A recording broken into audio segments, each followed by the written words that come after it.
नमस्कार, the RV9 news में आपका हार्दिक स्वागत है। मैं हूं आपके साथ काव्या सिंह। देश, दुनिया और आपके अपने क्षेत्र की तमाम छोटी बड़ी खबरों से अपडेट रहने के लिए बने रहिए हमारे साथ, क्योंकि RV9 न्यूज पर हर खबर पहुंचती है सबसे पहले, हर जानकारी होती है बिल्कुल सटीक और हर मुद्दा उठाया जाता है पूरे असर के साथ। तो जुड़े रहिए हमारे साथ, क्योंकि यहाँ हम नहीं, खबरें बोलती हैं।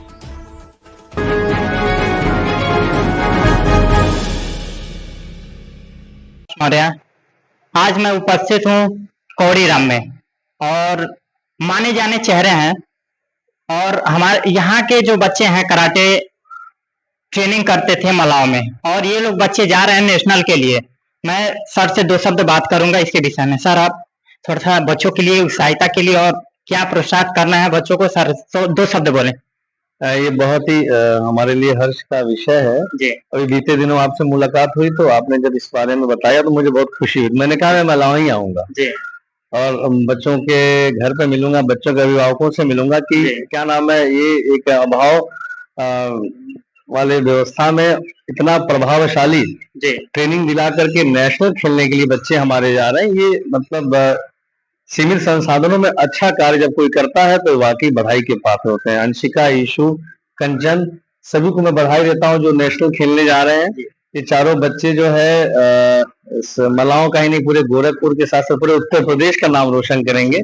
और जो भी इनका आगामी 24 और 25 जो इनका राष्ट्रीय ये ताइक्वांडो चैंपियनशिप है, उसमें इस क्षेत्र का नाम रोशन करें और अपनी प्रतियोगिता में जीते, ऐसे मेरी शुभकामना है।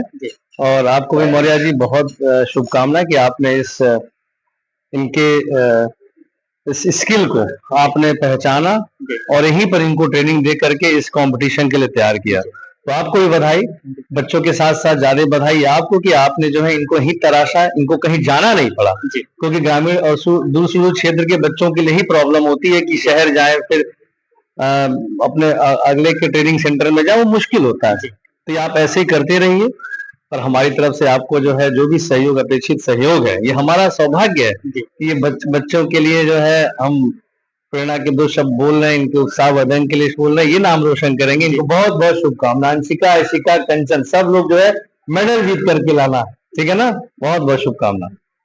काफी हमने बात की है, सारी चीजें उसका जवाब मिला। मिलते हैं अगले वीडियो में। जय हिंद। उनका परिचय जानते हैं। बेटा, आपका शुभ नाम? वंशिका पांडे। आप कराटे कितने साल से ट्रेनिंग कर रहे हो? 1 साल। 1 साल। आपको कैसा रहा कराटे का परफॉर्मेंस, कैसा रहा? बहुत अच्छा। और आप अभी खेलने के लिए कहाँ जा रहे हो?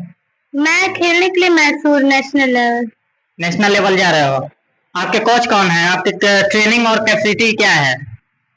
मेरे कोच का नाम मिस्टर चंद्रप्रकाश मौर्य है। आप जो ट्रेनिंग करते हो उससे आपको एनर्जी या ऊर्जा, कोई चीज की प्रकार की आपको कोई दिक्कतें कराटे से होती है कि नहीं?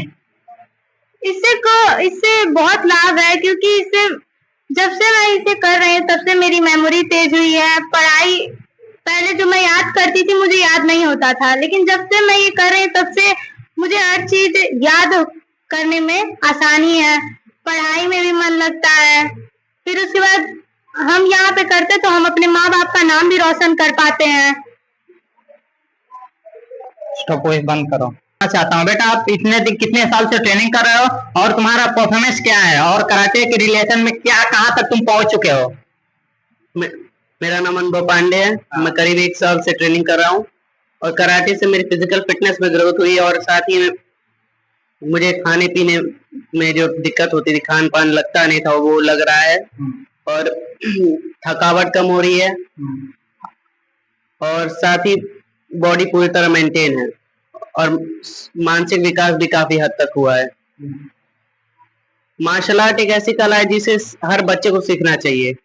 ये आत्मरक्षा के लिए बहुत ज्यादा उपयोगी है, अपने शरीर को ताकतवर बनाने के लिए, और अपने अंदर एक अच्छी सी ऊर्जा बनाने के लिए, ताकि बच्चे आगे आने वाली परेशानियों को झेल सकें।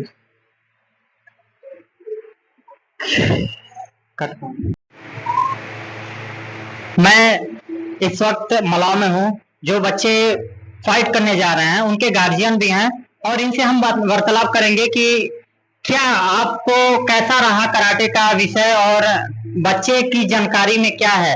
आज तक कभी ये कराटे कोई नाम नहीं जानता था, मलाव में पहली बार ऐसा आया और इस चीज के विषय में जानकारी लेंगे। हमारे जो बच्चे हैं, बच्चे से गार्जियन के, बच्चों के गार्जियन से मैं बात करूंगा। सर आपका शुभ नाम? मेरा नाम बटे कृष्णा पांडे है और हमारे 2 बच्चे कराटे की ट्रेनिंग लेते हैं, अनुभव पांडे और वंशिका पांडे। और हमने देखा कि स्टार्टिंग से जब से कराटे की ट्रेनिंग प्लस एजुकेशन दोनों साथ में चल रहा है तो बच्चों का शारीरिक और मानसिक विकास जो है बहुत अच्छी तरह से हो रहा है। पढ़ाई में भी अच्छी तरह से दिल लगता है और फिजिकल एक्टिविटी के हिसाब से बच्चे बीमार कम पड़ते हैं, उनकी शरीर फ्लेक्सिबल रहती है, तंदुरुस्त रहते हैं, स्वस्थ रहते हैं। इसलिए मैं ये ध्येय नहीं रखता हूँ कि मेरे बच्चे आगे बढ़ेंगे या नेशनल इंटरनेशनल जाएंगे, वो तो एक उनके प्रतिभा के ऊपर डिपेंड करता है। इसलिए आज हमारे बच्चे जो है नेशनल के लिए सिलेक्ट हुए हैं और जो सेंटर के बच्चे नेशनल के लिए सिलेक्ट हुए हैं, मैंने तो सिर्फ उनकी फिजिकल एक्टिविटी के लिए ही उनको कराटे सिखाया था, क्योंकि शारीरिक परिश्रम जो है बहुत जरूरी है। आज के समय में बहुत अलग अलग तरह की बीमारियां अंदर अंदर धीरे धीरे लोगों को खा रही हैं। मैं खुद बीमारी से पीड़ित हूँ, इसलिए मैंने अपने बच्चों को कराटे की ट्रेनिंग देना बहुत उचित समझा था। आज जो उनका करियर बन चुका है और मुझे बहुत खुशी है कि इनका करियर जो है कराटे बहुत बढ़िया आगे की तरफ जा रहा है। बच्चे नेशनल के लिए सिलेक्ट हो गए हैं, मैसूर जाएंगे, 25 और 26 तारीख की 2 दिन की फाइट है और अगर वहां से बच्चा सिलेक्ट होके आता है तो इंटरनेशनल लड़ने के लिए जापान जाने की तैयारी होगी। नेपाल। हाँ सर, ये बताइए, जैसे कराटे को लेकर के आप इच्छुक क्यों हुए हैं? और दूसरी बातें हैं कि जो आप मान लीजिए बच्चों को कैसे ट्रेनिंग दे रहे हैं और यहाँ के कोच कौन है, उसके विषय में थोड़ा सा 2 शब्द आप बोलें। यहाँ के कोच जो हमारे श्री चंद्र प्रकाश मौर्य जी हैं, जो कराटे के ब्लैक बेल्ट हैं, उन्होंने ही शुरुआत किया था हमारे गांव में। और मैं बच्चों को सिर्फ और सिर्फ कराटे की इसलिए ट्रेनिंग देता हूँ कि बच्चे बीमारी से बचे रहे, भविष्य में आगे बढ़े, उनका प्लेटफॉर्म मजबूत हो, एजुकेशन भी अच्छा रहेगा, क्योंकि जब दिमाग और शरीर स्वस्थ रहेगा तो पढ़ाई में बच्चों का मन लगेगा, उनकी मेमोरी जो है बहुत अच्छी होती जा रही है। पहले से हमारे बच्चों के अंदर बहुत ग्रोथ हुआ है।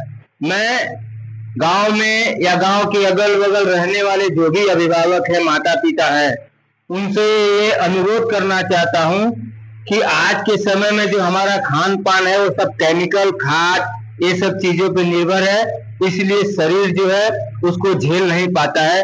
जब तक शारीरिक श्रम अच्छी तरह नहीं होगा तब तक बच्चे स्वस्थ नहीं रहेंगे। इसलिए कोई भी फिजिकल एक्टिविटी, कराटे हो, मार्शल आर्ट हो या और भी बहुत सारी चीजें हैं, वो बच्चों को बचपन से उनमें डालने की कोशिश कीजिए, जिससे आपके बच्चे स्वस्थ रहेंगे और आप निश्चिंत रहेंगे, वो आगे बढ़ेंगे, अनुशासन मिलेगा, उनको संस्कार मिलेगा, लोगों से बात करने की शैली अच्छी मिलेगी, क्योंकि माहौल जब अच्छा मिलता है, जब अच्छे माहौल में बच्चे पलते हैं तो उनका संस्कार भी उसी तरह से बोलता है। और अगर संस्कार बच्चों में है तो समझ लीजिए कि आगे बढ़ने से कोई रोक नहीं सकता है।